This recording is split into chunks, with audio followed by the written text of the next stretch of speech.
You have been handed 3x5 cards. Please feel free to write questions as you think of them. They will be collected at the end of the presentations, and the speakers will address themselves to as many as is possible. The presentation tonight is being taped by WOI and will be broadcast at a future date on Saturday morning on their 11 o'clock series called University Lectures. Also, a tape will be made and will be permanently placed in the library, available from the reference library or resource room 50. Tomorrow, we'd like you to take note of some of the presentations. There will be a workshop in the morning beginning at 9 a.m. in room 201. It will be on nonverbal communication and body language with Dr. Fry and Russell Myers. Lunch with series will feature Sue Coppernall, Diane Fry, and Russell Myers, and will be in the Cyclone Cellar at 12 noon. The presentation at 3 o'clock in the sunroom is by Sue Coppernall and is entitled, How Do I Tell Them I'm Pregnant? Tomorrow night's presentation is by George Bach. It is in the Great Hall and South Ballroom. There is no conventional seating. Please bring a small rug, a pillow, or something to sit on and something to fight with, because it is a lecture demonstration. It is not just a straight speech. There, little rumble.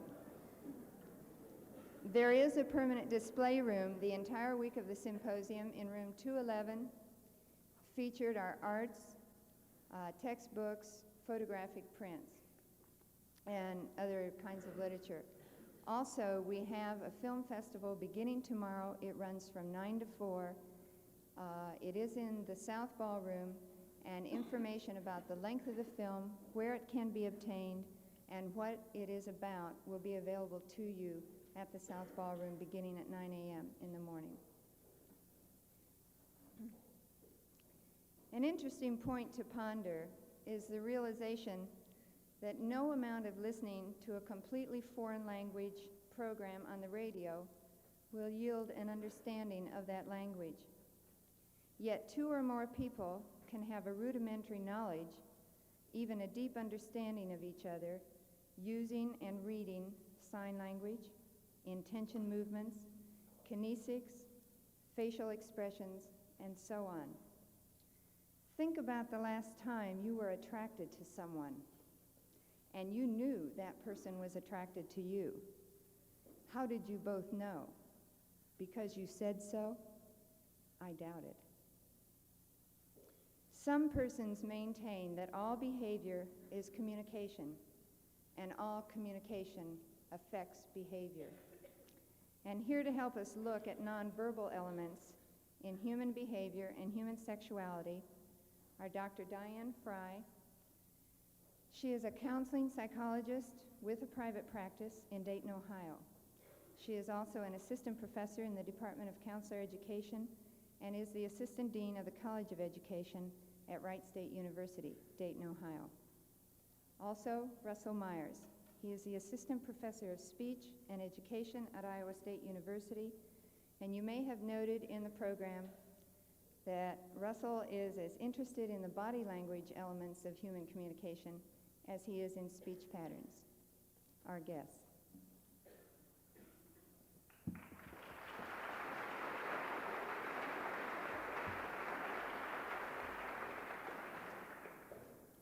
Can't remember the last time I stood in front of an audience as pleased as I am to stand in front of this audience tonight. Before we go into it, though, can you really hear out there? Is it getting through? Okay, fine. It has been said by scholars and by laymen, and I tend to believe the laymen, that a person cannot not communicate. And I think it comes as a surprise to us occasionally to recognize that even if we aren't saying something, we are indeed giving the other person some kind of an impression of what our state is in the world. We generally call this responding, and since this all comes under the general genre of the Human Sexual Symposium, let's talk about responding in that aspect just a little bit. Now, to respond to another person openly is to react to the total dynamic of that person, not just their words. Call to mind that we have all probably told a lie in our life. That is, we have consciously decided that in response to that particular question, I think I will shade it just a little in my favor. So we know that the mouth can lie, but we're not so sure what the body can do. The body also speaks. Now, nonverbal communication invariably reveals sometimes, and most of the time unconsciously, impressions of self, which is really pretty super important. Impressions of self, our feelings of worth, denial, esteem, guilt, doubt, our confidence, our status, our social power, and the list can go on ad infinitum, ad nauseum. But it just gives you some kind of an indication of what it is you are really saying by your nonverbal communication. Now, some nonverbal acts are purely random. And I think probably most important thing that I would want to try to get across to you tonight is the fact that there's an awfully lot of garbage being written about nonverbal communication. As a matter of fact, I don't even like the word nonverbal communication, and I like the word body language even less. I much prefer the expression explicit and implicit communication. I think it encompasses a much broader range, and it gets rid of some of the connotation that goes along with, body language. Ladies' Home Journal, Red Book, Playboy, to name a few, have capitalized on it, and we've got a whole plethora of articles coming out of how to get the person you really want to get in bed. Now, that may be of particular interest at particular points in your life, but that's not the only thing we communicate non-verbally. However, that is the focus of what we're talking about here. I think it might be interesting to note as we go in, and my primary responsibility tonight is to give you a quick working vocabulary of this business of nonverbal communication. It's how we come to get our nonverbal communication. How come, if it's so important, we haven't had it in our school systems, Well, I guess because we didn't pay any attention to it for a very long period of time. We paid attention to it, but we didn't do anything with it. Basically because we learn it at a very early age. The infant is in a stage of spatial dimension defining or definition, and that is from birth up to 4, 5, 6 weeks. And if you watch an infant at that time, they're primarily feeling out the space around them, and then you'll notice a transition. They start to go through a stage of total freedom. In other words, there are no inhibitions upon that young human being at all. They touch, they feel, they look, they get every place they can possibly get, and if you've ever tried to corral one, you'll know exactly what it is I'm trying to say. And then shortly after that, at approximately age 2, or maybe sometimes even a little earlier, we set in a process of what we call rule learning with nonverbal. Now, we don't sit down and have lessons on nonverbal communication, but we set out the parameters that are acceptable behavior in our culture. So everything we talk about and we say tonight, we must bear in mind that these things are pretty much cultural bound. We are told when we may and when we may not touch. We are told when we may and when we may not move. And we'll get into some of those specifically. But basically speaking, there are 6 different breakdowns to this business of implicit communication, which is what I prefer to call it. The first is paralanguage or paralinguistics. Now that is the aspect that comes along with the verbal, para meaning with. Okay, the intonation, the inflection of the voice, the emphasis, the stress, the meter, the rhyme, all of those things to give us some kind of an indication, of the mood and temperament of the person. We pay attention to those. You can have somebody say no to you when you know perfectly good and well that that no is a yes. And it all comes with the paralinguistic aspect, the inflection that goes with it. A question can be asked by pure inflection, okay? Secondly, then, we have what we call sign language. Now, sign language is used where a sign is substituted for a word.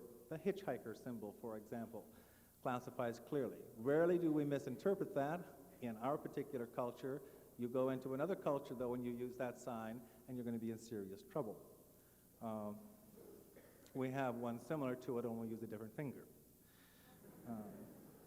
Right? A third aspect, then, and these are all breakdown variables of this business of implicit communication, is what we call action language, or kinesics. Kinesics meaning movement. That is, how you move and where and why you move. Now, generally, movements that are not used exclusively for the substitutes of words are the ones that are put into this particular category. Here we would have such things as how you walk. We know, for example, that males and females walk differently. That'd be a surprise to you, isn't it? But you didn't know that. However, when we take that and then we overemphasize it by culture, we get some strange things happening. In other words, generally speaking, the male will walk with the pelvis a little bit back, the female will walk with the pelvis a little bit forward. But then if we want to be a super male, we put it back super far, or if we want to be a super female, we put it out super far, and you can see them walking around. Frankly, it always strikes me as though that they're trying to contain an enormous quantity of gas. I just don't find anything sexy about it at all. But that's what happens when we try to overemphasize. Okay, along with this goes a lot of other expressive kinds of things. For example, muscular twitching, thumping, these kinds of things. The person who's not particularly accustomed or adept at public speaking with the blotching along here. Even very frequently, it doesn't have to be a public speaking situation. There are those of us who simply cannot tell a lie without, our ear wiggling or getting red in the face or something of this nature. Now, these are the things that we call, of course, now action language, okay? Usually, if you can get close enough, the dilated pupil is probably the most precise measurement we have in this particular area. You have to be pretty close to see that, though. So I wouldn't count on it. The hair. Now, we've all heard, about we've all seen the old movies, where someone's frightened, the hair stands up, and this is how we characterize someone being frightened. Well, these old wives' tales are being reinvestigated again. That's not all that far from the truth. It doesn't stand straight up as we have it depicted for us, but the hair follicles do tighten up, and the hair does take a difference in stance, particularly the hair on the wrists. In our particular culture, probably the most potent of the implicit communicative channels is the eye contact, and this again falls into this general genre of kinesics.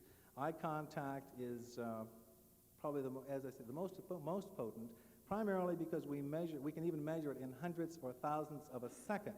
That is, as long as an individual will hold eye contact. The longer we hold eye contact with another person, the more intimate the relationship is.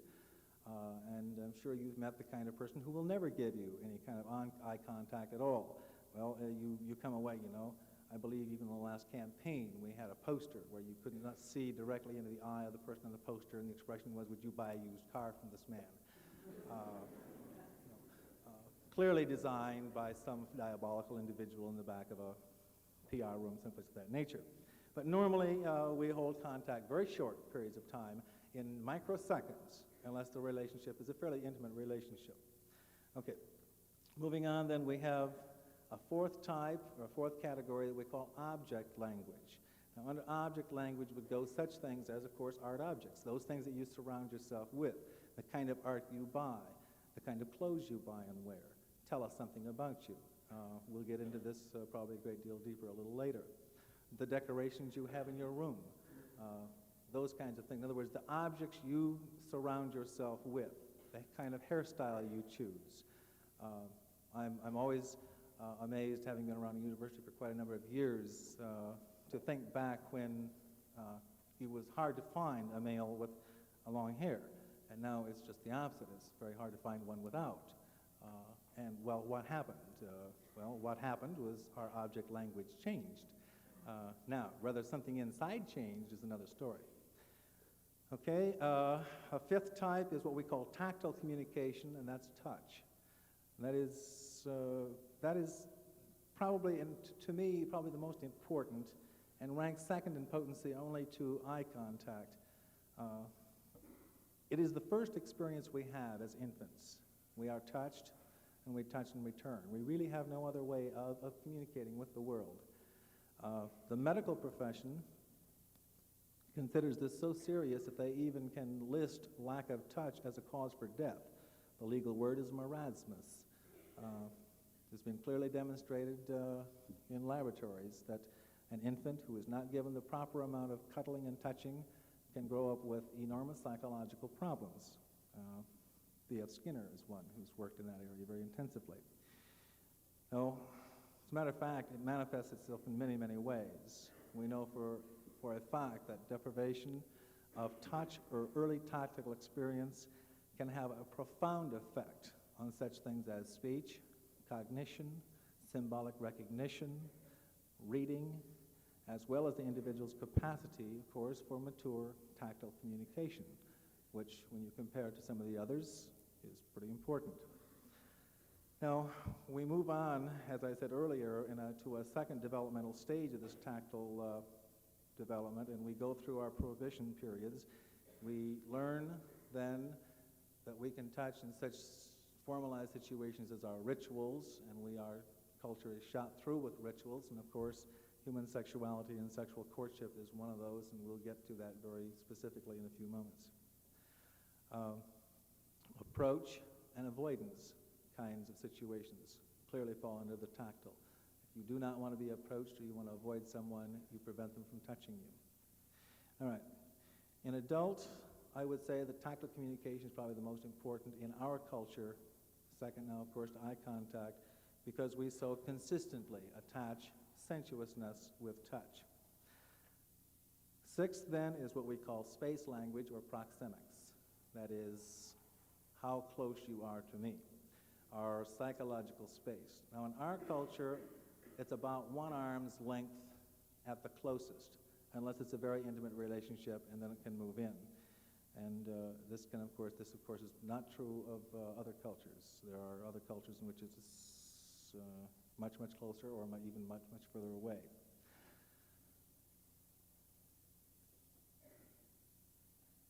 Very quickly, then, and I'm going to turn it over to Dr. Fry. She's going to go into two specifics of human sexuality for you.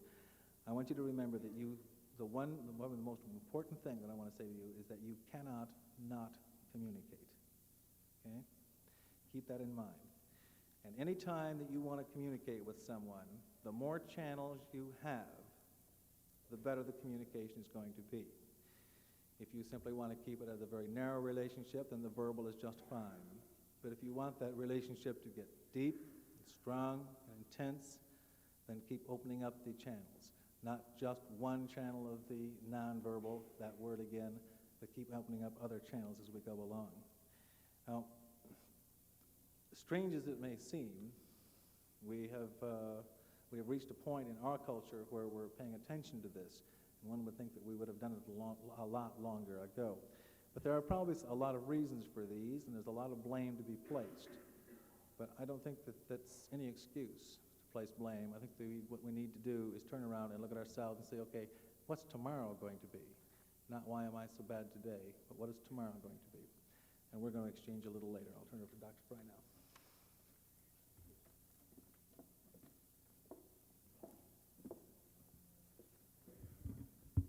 I think the important question to ask yourself when first thinking about nonverbal communication is, why is it so important to the study of human sexuality? At least that would be the question I would ask myself. It's very important for many reasons. First of all, as we have studied nonverbal behavior, we have found that in any dyadic encounter, that is, an encounter between two people, as much as 65% of that encounter is nonverbal, and only 35% is verbal. So we're really dealing with a great deal of interaction when we talk about nonverbal behavior, and it's very, very important to look at. As Russ mentioned, your first communication with the world is a nonverbal one, and that sets the stage for much of your later communication. it's important for you to know, especially with regard to human sexuality, I believe, what kinds of nonverbal signals you are sending, and also how to interpret the ones that are being sent to you. Many of us respond to nonverbal communication very much unaware of what's going on. In fact, as we investigate methods of communicating with one another, through the research in the literature, we find that above all, people are most ignorant of their nonverbal communication. And as Russ mentioned, partly this is related to the fact that we don't teach people very much about nonverbal communication in our public schools or in higher education. Frequently you will hear someone say to you, well, I misunderstood you because you said X or Y, or Z. You don't hear very many people say to you, I misunderstood you because you put your hand like this instead of like this. We don't give each other very much feedback about nonverbal behavior, so it's very hard to monitor. Feelings in particular are expressed more nonverbally than they are verbally. It's only within the last decade that our culture has focused more on the verbal expression of feelings. So up until that time, and still very much so, we have to rely on the nonverbal communication of others to decide what they're trying to communicate with us. I often say a kiss can be any number of things. It can be interpreted as a question mark, an exclamation mark, a period. And the reason you're studying nonverbal communication is to help you send the question mark, the exclamation mark, or the period that you want, and to also help you interpret which one of those is being sent to you. You are, I'm sure, are familiar with women who repel men verbally, but non-verbally say yes, yes, yes. This is another reason it's important to study nonverbal communication. There frequently is a difference between the verbal message someone will send and the nonverbal message they will send. For example, in dancing, we find that people who like each other will stand closer to each other. Even though we dance very much apart now, there will still be a closer proximity of the people who like each other than with the people who do not like each other. They will smile at each other. They will gaze at each other's eyes. They will not be scanning the field. And they will tend to talk more. So that the reverse of that is true of people who do not like each other. So just from dancing, you can pick up a lot of cues. For example, if your partner never smiles, is constantly scanning the field of other men or other women, looks disinterested, it is obvious that they aren't interested in you. This very point, looking at dancing, brings up one of the factors we look at with regard to the communication of liking, and that is immediacy. Liking and immediacy are really two sides of the same coin. Of the same coin.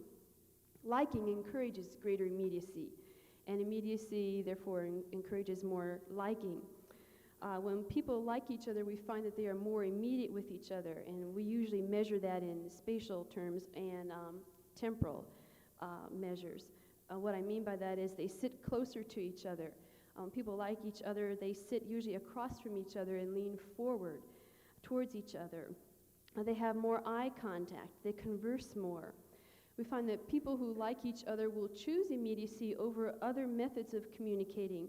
For example, subject to cost, people who are removed from each other quite a distance and like each other very much will choose visiting each other above phoning each other, and they will choose telephoning each other above letter writing. That is a successive description of degrees of immediacy.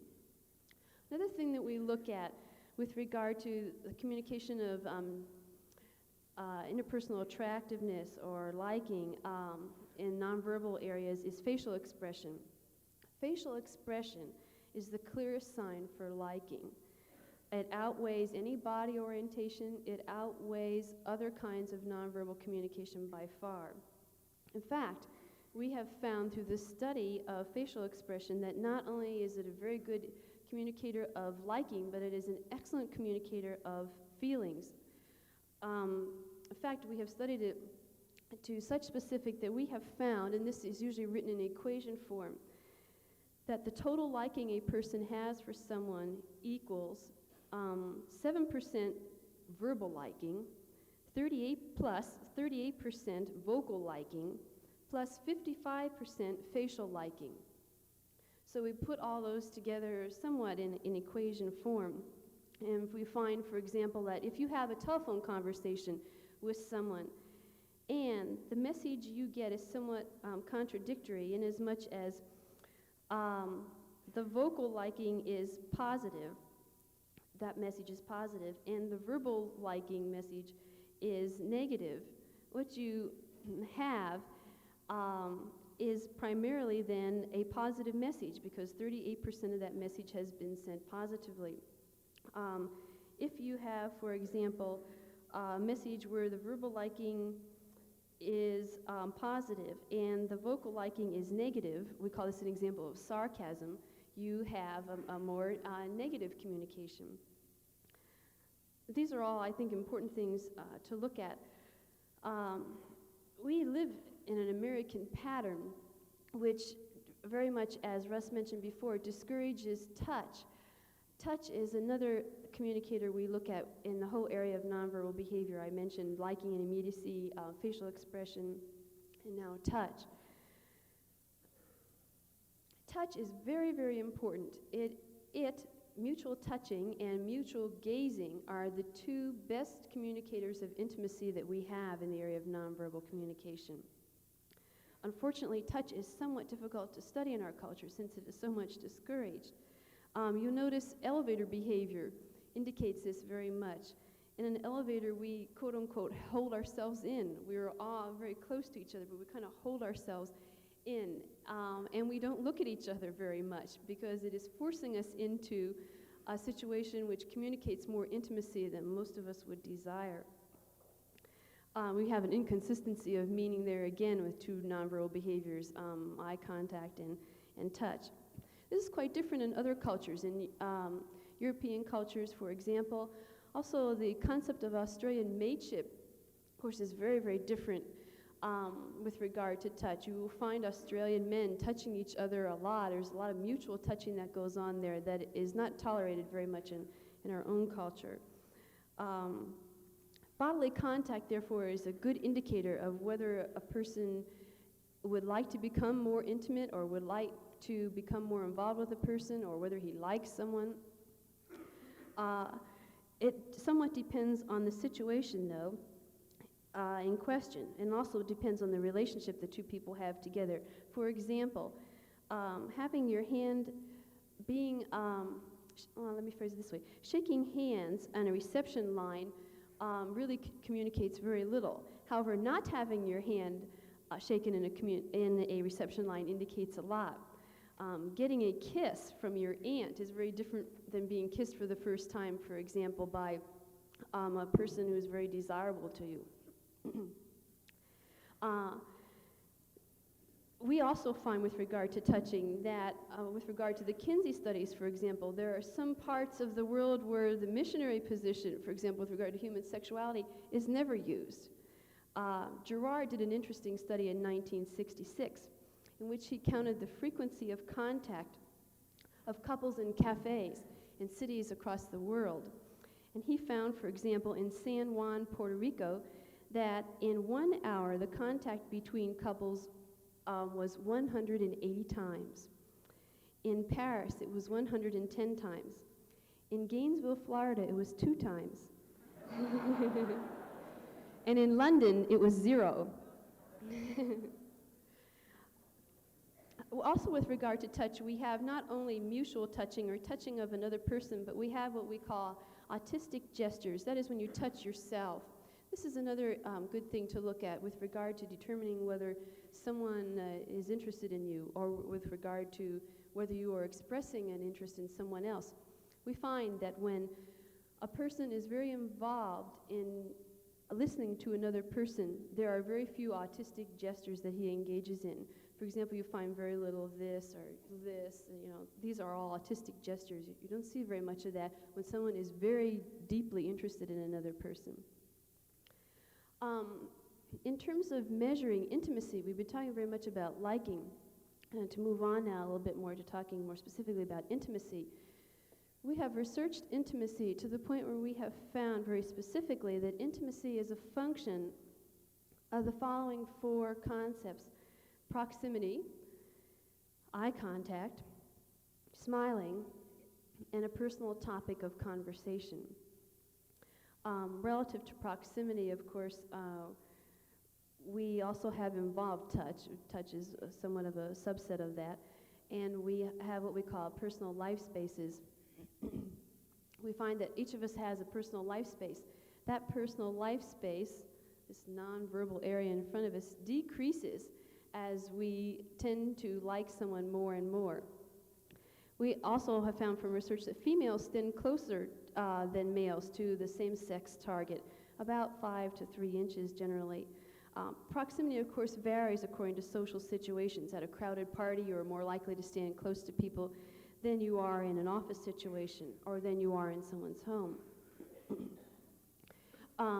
The way we position ourselves is also related to this. Given any table and given any two people, we find that people who like each other tend to position themselves like this, by the table, side by side, or across the corner from one another. It's very easy for me, for example, to walk into a room, watch where two people are sitting around a table, and decide what the relationship between the two of them is. If they are seated like this, that encourages a very competitive situation. If they are seated like this, across from one another, it also encourages a very competitive situation. The relationship between people can be seen in a number of ways. And as Russ indicated, you are probably communicating about your relationships with people more than you undoubtedly are aware of. Posture is another indicator excuse me, of liking. We find that arms akimbo, which is this, indicates a dislike for other people, where arms open indicates more of a liking. And we have also found that females have more open arm position than males do. Territoriality is another factor related to the assessment of interpersonal liking. Excuse me. Each of us has our own territory, and territories are defined according to certain limits. For example, we have some kind of ongoing rules in our own culture that sex is more appropriate in one place than another. It's more appropriate in the bedroom than it is in the picnic table. This is what I mean by territoriality. We have established certain territories and certain appropriate behaviors for them. Sometimes invading a person's territory is an interesting way to get his or her attention. I recall doing this morning at the airport. There was a fellow's attention I wanted to catch, and I tried to catch it by eye contact, and that didn't work. I tried to catch it by kind of waving at him, and that didn't work. And finally, I just went over and invaded his territory. That worked. Worked very well, and I was able to ask him the question I wanted to. Smiling is one of the other factors mentioned relative to those areas that we have found related to intimacy. We find that in the development of a relationship, smiling occurs before eye contact. And eye contact follows, and then eye contact is followed in itself by what we call gazing. There's an important difference between the two. Here again, alluding to what Russ said, with regard to intimacy, eye contact and touch are the two most important factors. These two modes of nonverbal communication are by far the most intimate: mutual touching and what we call mutual gazing, because it is only in these instances that each person meets the other person meeting him. Each person gives and receives of the same act and receives from the other person what he is giving. You don't find this in other areas of nonverbal communication. It's the combination of these two, then, that is by far the most erotic of all nonverbal communication. Let's talk a little bit about eye contact. What we mean by eye contact is if you examine the other person's eye, you're aware of the details of the eye, the details of the color, the form, the texture, that kind of thing. When you gaze, something else is happening. And this is particularly important to remember with regard to human sexuality, I think, because more gazing occurs in human sexuality than does eye contact. When you are gazing at someone, your eyes have a fixation point which oscillates to and fro from one eye to the other and back again. Or it has a fixation point which is centered between the other person's eyes at the root of his nose. In a gaze, you are attending to what the other person is conveying with his eyes, where in eye contact you are really looking at the nature of the other person's eyes. There are many times, I'm sure, when you're gazing into another person's eyes and you haven't the faintest idea what color they are. One could be purple and one could be red, and you wouldn't know the difference. To help you delineate these two somewhat further, I'm going to use a verbal means. When someone says, "Look at my eyes," he is usually referring to eye contact. When he says, "Look into my eyes," he is usually referring to gaze. He's asking you to gaze into his eyes. And as I said, in intimacy, you have much more gazing. Writers have been aware of this for a long time. You will see gazing mentioned in the literature quite a lot. To quote from A Severed Head by Iris Murdoch, Martin Lynch Gibbon is describing an afternoon meeting with his mistress, Georgie, and he says, quote, "For some time we held each other's gaze. This sort of quiet gazing, which was like a feeding of the heart, was something which I had not experienced with any other woman. Antonia and I never looked at each other like that. Antonia would not have sustained such a steady gaze for so long. Warm, possessive, and coquettish, she would not so have exposed herself." And the literature is replete with examples like that. Authors have been aware of gazing and its relationship to intimacy for a long time. We also find that women engage in more gazing in a variety of situations than do men. Autistic individuals, for example, very seldom engage in any eye contact. In fact, this is one of the things we encourage them to do in the process of therapy. They will not even engage in eye contact with an inanimate object. Of course, we have found also that the more gaze we see people engaging in, the more liking there is between the two of them. There also is more gaze in some other cultures as an accepted thing than there is in ours. Men have long been attracted to women with enlarged pupils, though they have been unaware that this is what they were responding to, and really what they're responding to is what we're talking about, gaze.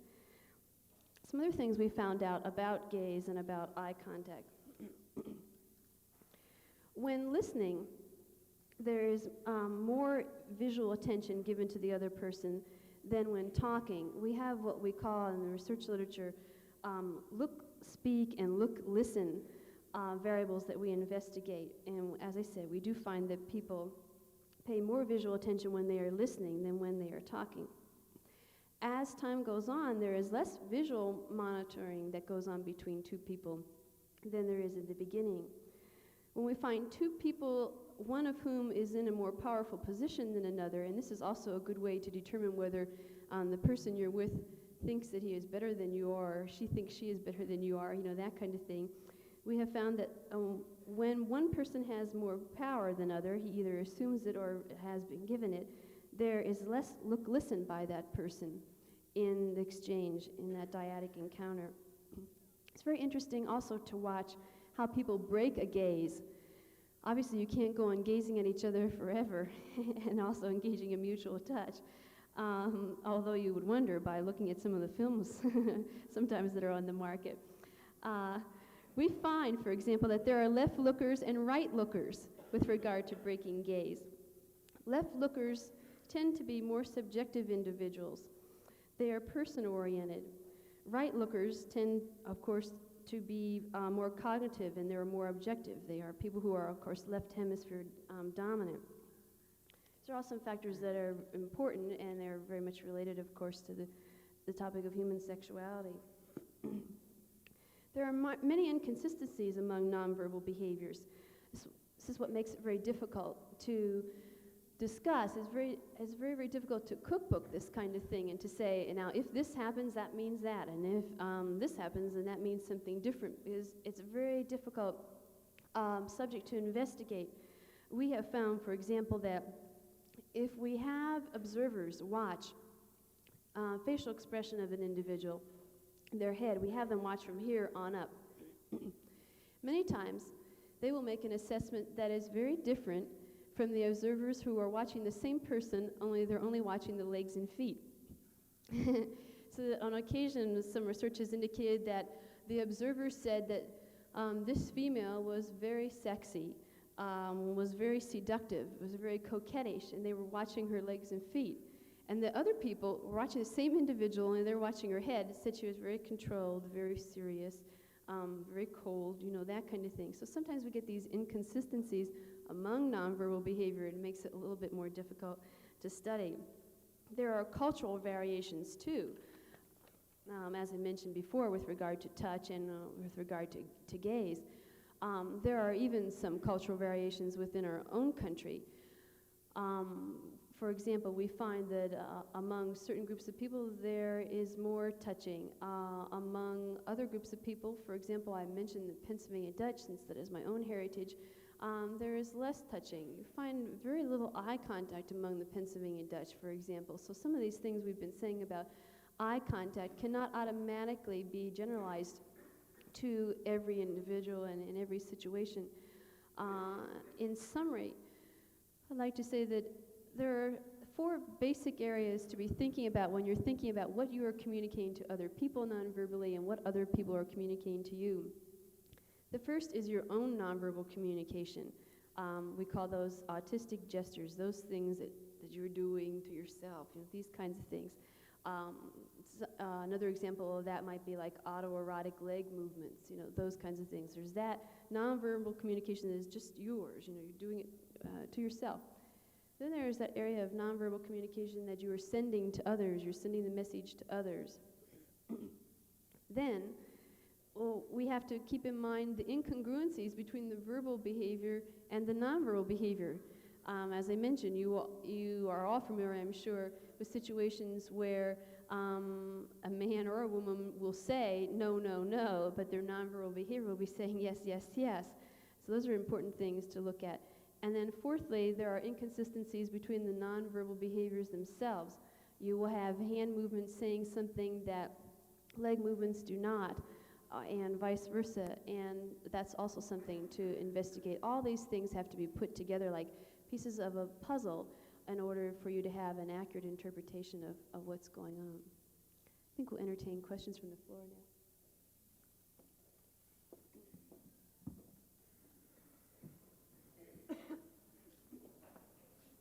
Would you like to pass cards to the right? And we thought that while you were doing that, they could respond to each other, because I noticed both of them have been making notes and thinking about what the other one said. So we had kind of planned an informal situation. Given the formality of the hall, they're going to try and make it as informal as possible. So as you're passing cards to the right, maybe we could give them a chance to respond to each other.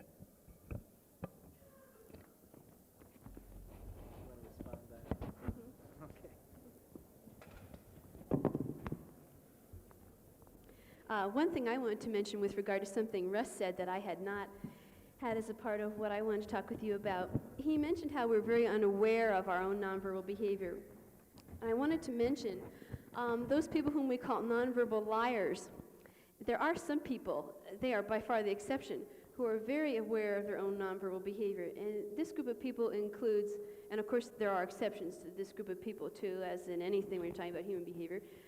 But generally this group of people includes professional actors and actresses, dancers, excellent courtroom attorneys, good used car salesmen, those kinds of people who rely primarily on communicating to other people with their body, especially dancers and actors and actresses. Now, the reason they are so good is that they get a lot of feedback about this behavior. Their coaches say, when you did that, that wasn't what I wanted. That didn't say I love you. It said I'm tired, or something like that. So they get a lot of feedback about their own behavior, and consequently, they're very hard to read nonverbally. Usually, I will go with someone's nonverbal behavior much before I will believe their verbal behavior. However, there are some people who fall in this category of nonverbal liars who are very hard to tell, with whom it is very hard to tell what is exactly being communicated, and I thought that was an important thing to be aware of. Yeah, one thing that I wanted to pick up on that when we were talking about some of the differentiations of the sexes. For example, we're very sure that women are much better senders of nonverbal communication than are males. But then if you stop and think about our culture for just a moment or so, of course they are, because that's what they've been trained to do all of their lives. They've been trained to be females and act like females. And I'd like to blow one of those myths out of the water tonight if I could. Lower my 12-inch gun and have a shot at it. The fact, I think that we all too often get wrapped up in the idea that men are the only ones who are lookers. That is, go around shopping, and I think that is pure, unadulterated garbage. And I have thought that way for a long time, and I finally now have some proof. A young lady by the name of Nancy Friday has just come out with a very well-documented book, and I bought a copy and brought it along tonight. And I'd like to give you just a few of the letters she got back from some inquiries she made of women across the country, anonymous ones, and she asked them if they were crotch watchers.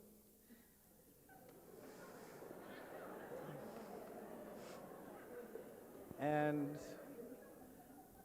gentlemen, there are some surprises in here for you.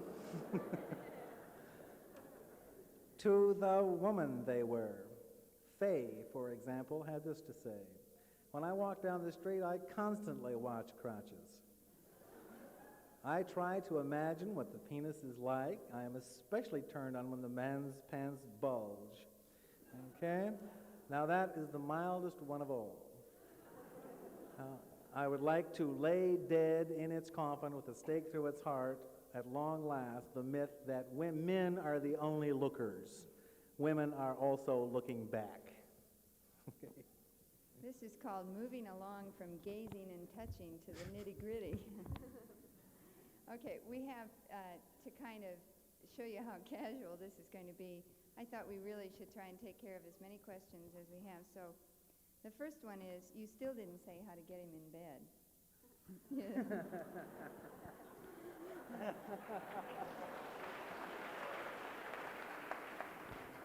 Who do you want to get him in bed, Diane or me? I don't know. Who mentioned it You brought first? that up. Okay, the second one is to Dr. Fry. What was the question? Beg your pardon. Did I miss one? I think they want to answer that question. Oh,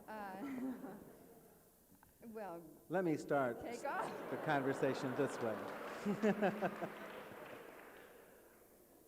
Remember now, when we're talking about nonverbal communication, we're trying, if nothing else, I think Diane and I tried to come through loud and clear, that it is situation bound. So one technique is going to work on one person and it's not going to work on the other. Okay? And I'm going to cop out.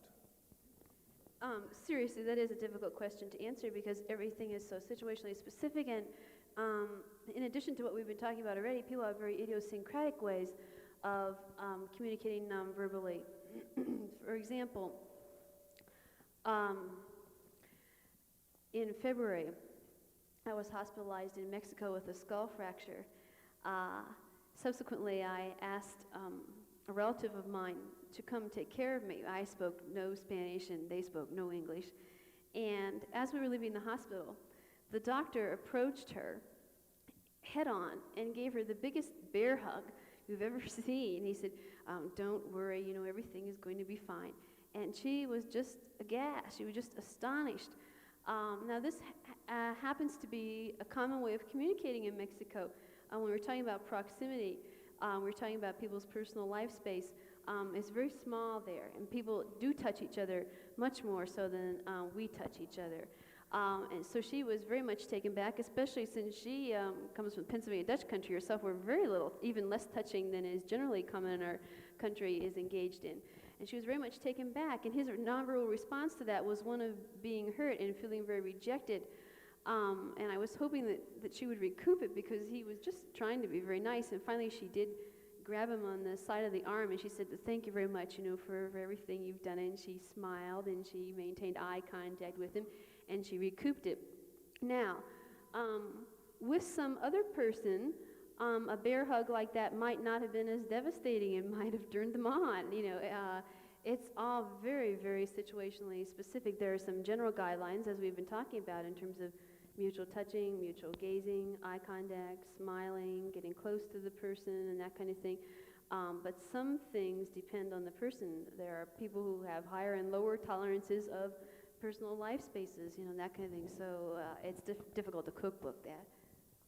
Yeah, following right along with that, here is a card. In all seriousness, you were talking about eye contact and touching and gazing, things about, getting her or him into bed. And here is kind of a question comment. A man with whom I have been intimate with, a man whom I've been intimate with sexually on a number of occasions will not make eye contact with me in the presence of others. I can't figure out where I stand with him. Can you help? I can. I can. I'd like to go back to the other question for a minute. No. No, I'll respond to it, and then I would like to go back. I think where now this is dangerous stuff we're dealing with here, okay? Trying to give, an off-the-cuff kind of answer to what it is. I think probably what you've got going for you is a situation where the person is not comfortable in a relationship. It's purely a sexual one. And if so, I get out of it. I don't want to be in an uncomfortable sexual relationship. Or the person is not willing to affirm the relationship publicly. Right. Public confirmation is probably one of the most important things that we need. We're all pretty ego involved, and we need that public confirmation. Were you going to go back to the bedroom? Yeah, I was going to go back to the, how do you get him or her or it into bed? I think after, while Donna was talking, I'm sorry, I was gazing at that exit sign over there. And I think my best advice on that was to make sure that all of your nonverbal is affectionate and gentle, and then simply ask the question. You're not going to get in bed with somebody by staying home in your room wondering when somebody's going to come and ask you. It's as simple as that. I'm sorry to be that blunt. I can see the daily headlines tomorrow. Also, I think the more you learn to monitor your own nonverbal behavior, the more you are aware of what you're sending out to other people, the more you can interpret what they're sending to you. So if you have no idea, which is the case with most of us, it's very difficult to figure out what's going on in that interaction as the seduction occurs, So it's very important to monitor this. I frequently ask other people, did I do this, or what'd you think when I did that? That kind of thing, so I can get feedback for it. I'm recalled of on my own undergraduate days when I used to go to mixers. I like to tell this story. I told this story to him earlier. And we called these mixers, in any case. It was a dance where everyone kind of showed up and everyone was looking for someone else to be with for the evening. And I had terrible luck at this, absolutely terrible, because I was looking for the person who, to coin a phrase that's used a lot right now, wanted to, quote unquote, get it on. And I was not attracting that kind of person. The kind of person I was attracting was a Boy Scout type of person. I used to come back from mixers very disappointed. I talked to my friends and said, oh no. And they started saying to me, the reason you attract a Boy Scout kind of person is you send out Girl Scout cues, which I think is very, very true. And those kinds of cues were, before we were talking about object language, I used to dress very much in a very tailored way. I'd wear high collars, that kind of thing. Here again, coming from a Pennsylvania Dutch background, I did not maintain eye contact very much with people. It was something that I had to learn if I wanted to become a psychologist when I was in graduate school. Had to rework all that. I didn't maintain eye contact. I did not allow men to get very close to me, so I wasn't saying, yeah, come on, I'm interested. So inadvertently, I was sending out signals that I really didn't want to be sending out. By my posture, I was sending out closed signals. By my posture, I would stand kind of with my arms like that, that kind of thing. Um, until someone else pointed it out to me, I didn't know what was going on. On the other hand, when my sister went to college, she had just the opposite occur. She kept attracting men who wanted to take her to bed in 5 minutes, and she kept saying to me, I'm not interested in that kind of person, I want someone else. What was going on there is she is a living, walking example of sensuality at its most. I hope she doesn't mind me saying that publicly. She has a gait that is very sensual. She exposes only one eye of herself at a time. She has hair which kind of comes over this eye, you know. One way of telling whether she's really interested in a guy is if she will look at him with, she'll expose her other eye, and she'll look at him with 2 eyes. She wears red a lot. She happens to use her eyes to communicate more than she uses anything else, so that when you're talking with her, you get the idea that she's intensely interested in whatever you say. Sometimes I say just very mundane things to her just to watch what will happen. She'll go, yeah, really, you know, and she's always head nodding, her eyes are always sparkly, always kind of dancing. You have the feeling that she's very, very interested in you. She stands very close to people, so she has a lot of the indicators that we've been talking about that indicate a sensuality and a liking of someone else, and so she was having that kind of problem. Of course, the thing you do when you find out about this is you change those kinds of things. Subsequently, it was very difficult for her to change gait. For example, subsequently she married someone she met in a classroom. She never did meet anyone at a mixer. In any case, the reason I got off onto this example was to indicate that I do think it's important to monitor your nonverbal behavior and get an idea of what the other person is picking up from it. You can get that idea from asking other people, or you can get that idea by watching yourself, videotape, you know, that kind of thing. Unfortunately, we very seldom have a chance to watch ourselves. We can hear ourselves a lot, but we can't watch ourselves very much. Going right along these lines, you know, kind of following along about her not knowing, you know, what she was doing. One card says, given the situation of lack of teaching about nonverbal behavior, how does one learn what one is communicating I've non-verbally? got the answer to that. Start communicating verbally with the people around you. Start asking them, what am I telling you? Yeah. You know, don't be bashful about it. Don't be shy about it. Sit down and say, okay, look at me. What am I saying to you? How do you read me? It's the only way you're really going to find out. It's a threatening kind of situation the first few times you do it, but it's something you just absolutely must do. I think it's very important to establishing a satisfactory sexual relationship too. You ask the person, do you like it when I put my hand on your shoulder? Do you like it when I kiss your neck? Do you like this? Rather than just guessing about it, you know, you ask them, do you like it, or, you know, don't you like it? Also, the psychologists I train in interpreting their own nonverbal behavior by videotaping them. They come back and they play their videotapes, and the first time we play it through, we play it without sound. It's very interesting because the other people in the class have no idea what the client is saying to the therapist verbally, but they get the idea very quickly, nonverbally. They can pick up on it right away. And when you begin to see yourself in a lot of different situations like that, you begin seeing the kinds of cues you do send out. For those of you who might have children, you see a lot of your own nonverbal behavior in them. I think children sometimes come back to haunt you about your own behavior in many ways. My own sister has a little boy who constantly walks around talking like this, you know, say, well, you know, are we going so-and-so, or are we going to do this? And he constantly has palm open